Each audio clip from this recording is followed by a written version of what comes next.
Anniversaire donc en Angleterre quoi. Ouais, tous on a Nandos avec les vieux Alex et Tima. Mon lobelia wenge musique à maison mais wenge à Tonga. Ya sima masolo ya vieux na biso Igwe de la forêt. Et l'anniversaire na ye. Isna kwa vuvu. Allo de la no mwali loba. On dit Alex. Peralom London. Bah liboso na ko fêter anniversaire na ba musicien féminin. Les gars, avec Café Room. Il y a café à Baroum.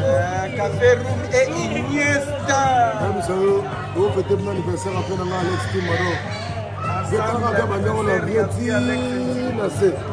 donc, il y a un moment où tout ça un anniversaire, comme la colia, oh là, joyeux anniversaire mon vieux, joyeux anniversaire, viens la colia combien à propos.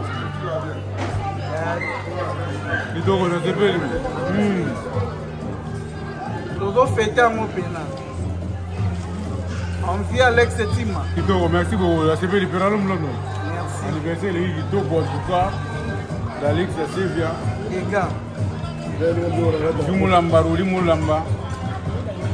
Rachel Moulamba. Malène Moulamba. Donc voilà quoi. Didina, Bina. Nono, Lingalov.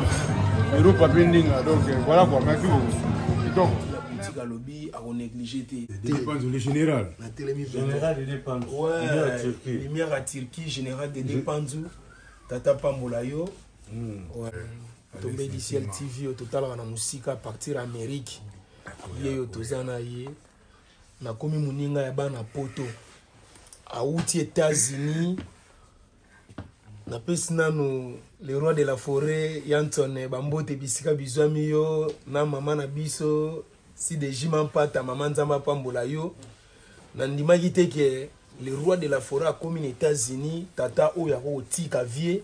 Aya kolanda nga pe mbangu awa na Turquie habité lité appelle wa komi mwana poto photo lande mbangu na Turquie to zoye mo interview et osala kitoko makasi en tout cas na vérité ya kanda en tout cas si ta kapashu mutu na yo hein ouais kapashula to ozala ne a mikolezo ya